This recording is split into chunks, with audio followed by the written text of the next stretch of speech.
में नहीं हूँ, आप साइड पे हो जाओ। तो वो सोच के तो मैंने ये किया। तो बाकी वो जो भी होगा मैं 1-2 दिन में, अभी मैं पाकिस्तान पहुँचा हूँ, फैमिली से जाके मिलूँगा, तो प्रॉपर आपको स्टेटमेंट के साथ आपको बता दूंगा कि इसका एक्चुअल रीज़न और ज़्यादती तो सबको नज़र आ रही है टू बी ऑनेस्ट। लेकिन यह है कि प्रॉपर क्योंकि जिन्होंने मुझे क्रिकेट में लेके आए, जिन्होंने मेरा साथ दिया, उनका भी मैं हमेशा से शुक्रिया अदा करना चाहूँगा। प्रॉपर एक स्टेटमेंट जो है मीडिया रिलीज़ कर दूँगा। टू बी ऑनेस्ट जिस तरह का माहौल बन चुका हुआ है, और मुझे नहीं लगता कि मैं अब इस मैनेजमेंट के जो अंडर में क्रिकेट खेल सकता हूँ। और जहाँ तक मुझे लगता है कि मैं जो है वो क्रिकेट छोड़ रहा हूँ इस टाइम, क्योंकि जो मुझे मेंटली टॉर्चर किया जा रहा है, और मैं आई डोंट थिंक सो कि मैं अब इतना मैं टॉर्चर बर्दाश्त कर सकता हूँ। क्योंकि मैंने 2010 से 2015 तक बहुत टॉर्चर देखा। तो जो मैं क्रिकेट से दूर रहा, जो भी वो हुआ था एक वाक़या, उसकी मैंने सज़ा भी काटी, सारा कुछ हुआ। और फिर लोग बड़ा मुझे ये बार बार टॉर्चर किया जा रहा है कि जी पीसीबी ने बड़ा इन्वेस्ट किया, पीसीबी ने बड़ा इन्वेस्ट किया। देखिए पीसीबी के 2 बंदों ने, मैं आज भी क्रेडिट देता हूँ उनको, जिन लोगों ने मेरे पे इन्वेस्ट। एक तो 5 साल की मैं सज़ा काट के आया, कोई साल बाद मैं क्रिकेट में आया नहीं। दूसरा एक सेठी साहब को, क्योंकि उस टाइम उन्होंने सिंगल हैंडली, और शाहिद अफरीदी, ये 2 बंदे थे। क्योंकि आपकी बाकी टीम सारी उधर थी कि जी मोहम्मद आमिर के साथ हमने नहीं खेला। ये वो उन दोनों का मैं हमेशा से शुक्रिया अदा करूँगा कि उन्होंने उस टाइम मुझे टफ टाइम पे सपोर्ट किया था। बाकी अभी जो रिसेंटली आपने देखा, जो माहौल क्रिएट किया गया कि हर बात पे टाउन, मैंने अपना पर्सनल डिसीजन लिया, उसको लोगों के सामने इस तरह गलत पेश किया गया कि पता नहीं मैं मुल्क से नहीं खेलना चाहता। मुल्क से कौन नहीं खेलना चाहता भाई?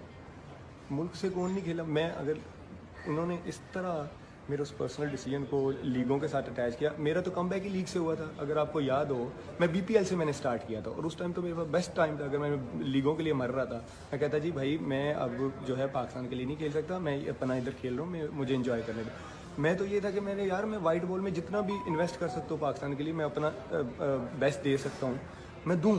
लेकिन हर 1 महीने के बाद, 2 महीने के बाद कभी आपके बॉलिंग कोच कहते हैं जी वो डिच कर गया, मैं कभी कहते हैं जी उसका वर्कलोड नहीं था, कभी मुझे 35 लड़कों के प्लान में नहीं रखा जाता। तो इसका मतलब मुझे अंदर खाने में तो मुझे वेकअप कॉल दी उन्होंने कि भाई साहब आप हमारे फ्यूचर प्लान में नहीं हो, आप साइड पे हो जाओ।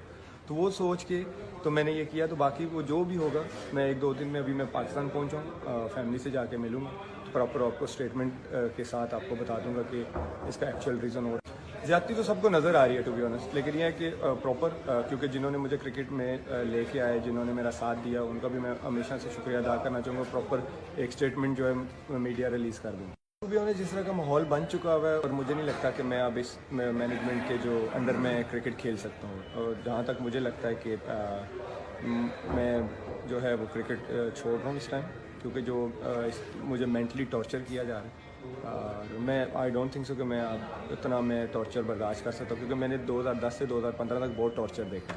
तो जो मैं क्रिकेट से दूर रहा, जो भी वो हुआ था एक वाक़या, उसकी मैंने सज़ा भी काटी, सारा कुछ हुआ। और फिर लोग बड़ा मुझे ये बार बार टॉर्चर किया जा रहा है कि जी पीसीबी ने बड़ा इन्वेस्ट किया, पीसीबी ने बड़ा इन्वेस्ट किया। देखिए पीसीबी के 2 बंदों ने, मैं आज भी क्रेडिट देता हूँ उनको, जिन लोगों ने मेरे पे इन्वेस्ट। एक तो 5 साल की मैं सज़ा काट के आया, कोई साल बाद मैं क्रिकेट में आया नहीं। दूसरा एक सेठी साहब को, क्योंकि उस टाइम उन्होंने सिंगल हैंडली, और शाहिद अफरीदी, ये 2 बंदे थे। क्योंकि आपकी बाकी टीम सारी उधर थी कि जी मोहम्मद आमिर के साथ हमने नहीं खेला।